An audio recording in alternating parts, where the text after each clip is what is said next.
Nagapuyo sa idalom sang wala mahuman nga balay kagun magsulod diri, kinahanglan pa nga magduko bangod sa kanubo sini.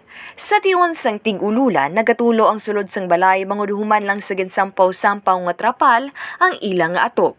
Amo ini ang kabudlay sang sitwasyon sang pamilya Aseo nga tumandok sang barangay Don Esteban Lapus. Sanggit katuan sang Radyo Bandera Iloilo News Team ang pamilya, amo naabtan si Nanay Vilma Aseo, 67 years old, nga nagahigda sa iya nga katre kag indi makadugay pungko bangod sa iya sakit nga cervical cancer. Mayara ini sang anom kakabataan apang isa lang ang upod sini sa sulod sang balay nga amo ang nagabulig sa iya nga mga kinahanglanon.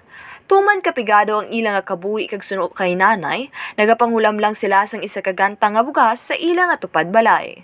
Nagtulo gid ang luwa ni Nanay Vilma sang ginatagan na siya sang isa ka sako nga bugas, groceries, hygiene kits kag food supplements halin sa nasambit nga estasyon. Dako naman ang pagpasalamat sini bangod indi na sila manghulam pa kay may ara na sila sang isa ka sako nga bugas kag pagkaon nga makapian-pian sa ilang nga kagutom. Si Nanay Vilma ang isa lang sa mga benepisyaryo sang Radyo Bandera Iloilo, Serbisyong Bandera, Wow May Puso, nga padayon nga nagabulig sa mga nagakinahanglan kag nagahatag sang paglaom sa mga Ilonggo.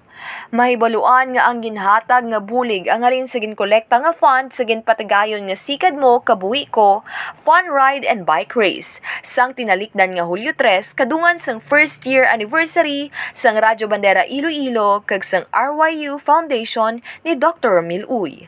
Padayon nga magahatag ang Radyo Bandera Iloilo sa mga pamilya nga pigado kag nagakinahanglan sang bulig gani ka bandera bantayan kay base ikaw na ang masunod nga mahatagan.